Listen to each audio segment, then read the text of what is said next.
Halo sobat gabut, dimanapun kalian berada, tetaplah gabut, gak usah semangat, karena kegabutan akan melahirkan kreativitas tanpa batas. Ya, kali ini melanjutkan part sebelumnya, part 1, 2, dan 3. Sekarang kita saksikan part 4 sampai selesai. Dan untuk yang belum nonton part 1, 2, dan 3, silahkan tonton di kolom video short aja ya. Oke, let's go. Setelah melakukan aksi pembunuhan, Lee pun merenungi apa yang telah ia lakukan karena ini adalah kali pertamanya ia membunuh seseorang. Sembari mengenang masa lalunya bersama putri tercinta, Lee meninggalkan rumah untuk melanjutkan misinya.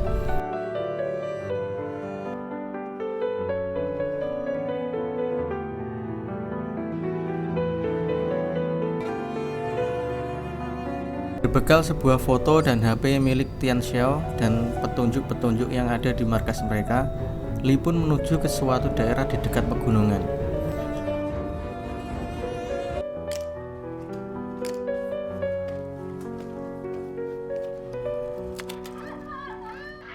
Sementara itu, Inspektur Jung dan timnya melacak keberadaan Zicheng dan Xiao Yu yang kini telah diketahui wajahnya dari hasil olah TKP di markas mereka. Tak selang berapa lama, keberadaan Zicheng ditemukan di tempat bermain game dan diinterogasi oleh Inspektur Zhang.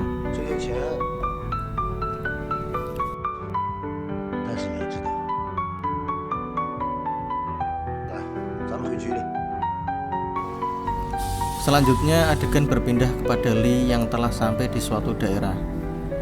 Lalu ia menyewa tempat tinggal sementara kepada seorang perempuan yang bernama Heijia.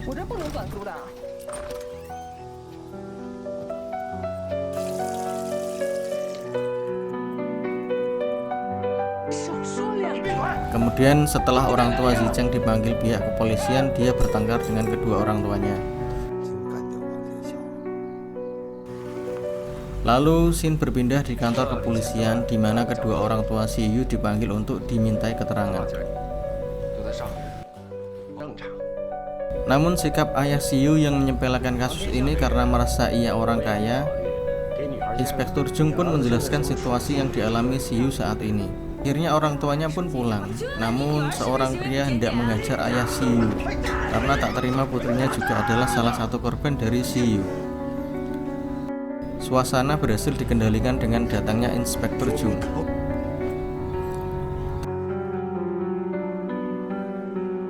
Ternyata sebenarnya Inspektur Jung sudah pernah menangani kasus Si Yu 10 tahun yang lalu.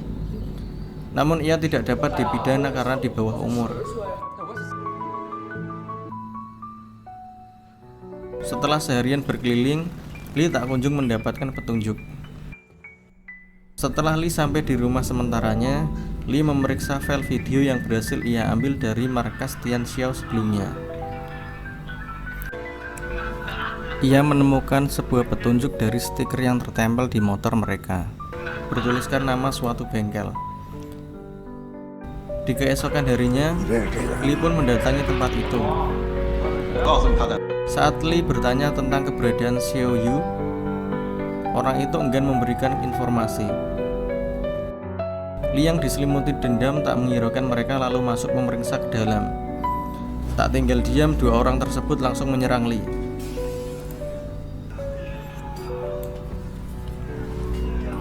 Lee yang notabene adalah orang yang tidak mahir dalam berkelahi, hampir kalah melawan mereka berdua. Namun keyakinan yang kuat menyelesaikan balas dendamnya, Lee pun berhasil mengalahkan mereka.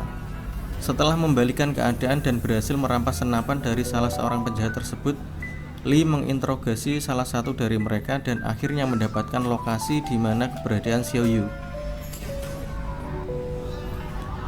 Setelah itu Lee menghabisi keduanya. Lalu adegan berpindah ke tempat kerja Heijia yang tak sengaja mendengar berita tentang kasus Emma dan sosok Lee yang sedang diburu oleh pihak kepolisian.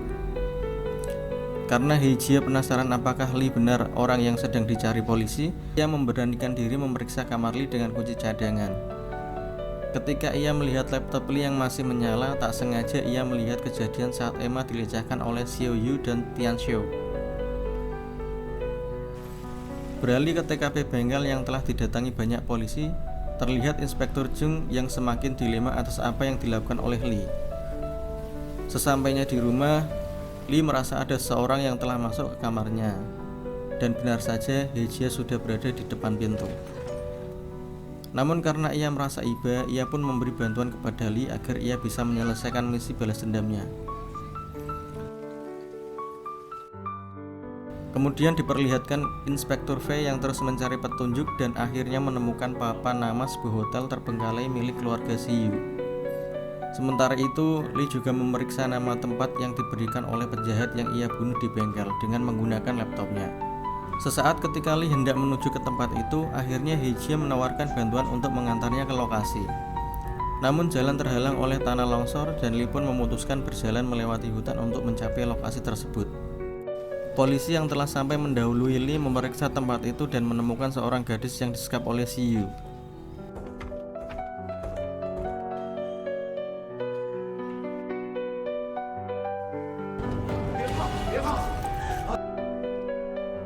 Dia diancam agar tidak bisa lari karena videonya akan disebarluaskan oleh Siyu.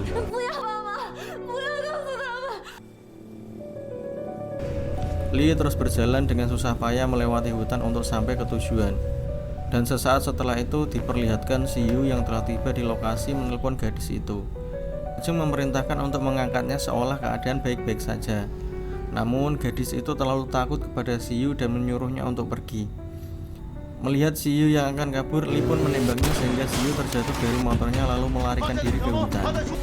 Adegan kejar-kejaran antara Pak Jung, Lee dan Siyu pun terjadi.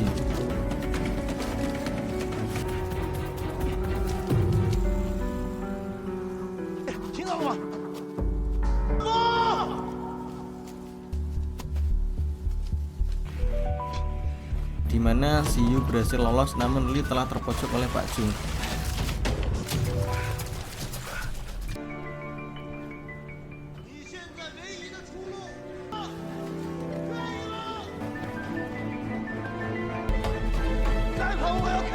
Sesaat Lee hendak dilumpuhkan oleh Inspektur Jung. Namun Inspektur Jung justru tak tega atas apa yang menimpa Lee dan putrinya. Akhirnya Pak Jung pun membiarkan Lee untuk pergi.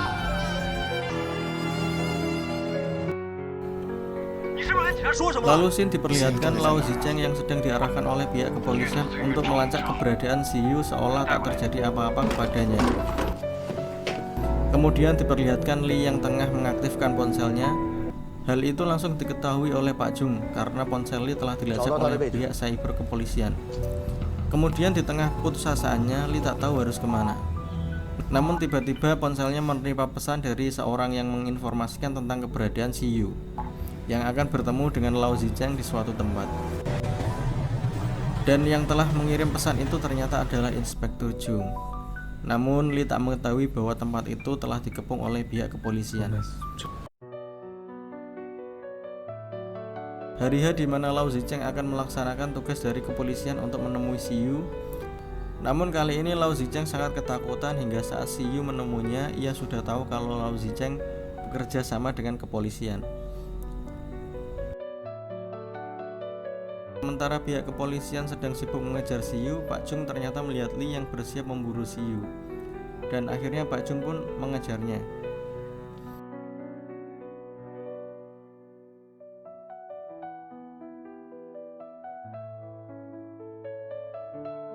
Namun Lee telah menemukan Siyu terlebih dahulu dan langsung menghajarnya. Pak Lee yang menerima laporan dari anak buahnya langsung memerintahkan untuk mengendalikan situasi dan membubarkan warga di area lokasi.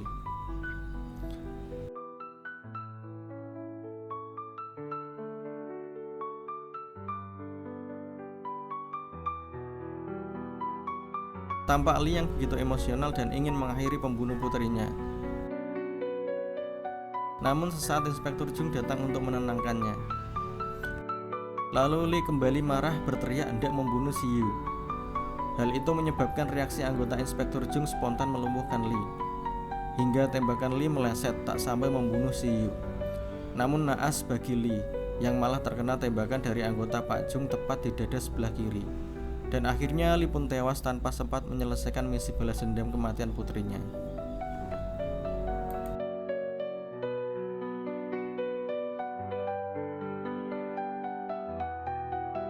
Lalu scene berpindah ke 1 tahun kemudian, Tampak Inspektur Zhang dan Inspektur Fei mengunjungi makam Li dan putrinya, dan diperlihatkan Ziyu yang mendapatkan sanksi hukuman selama 12 tahun penjara karena terpidana masih di bawah umur menurut undang-undang yang berlaku.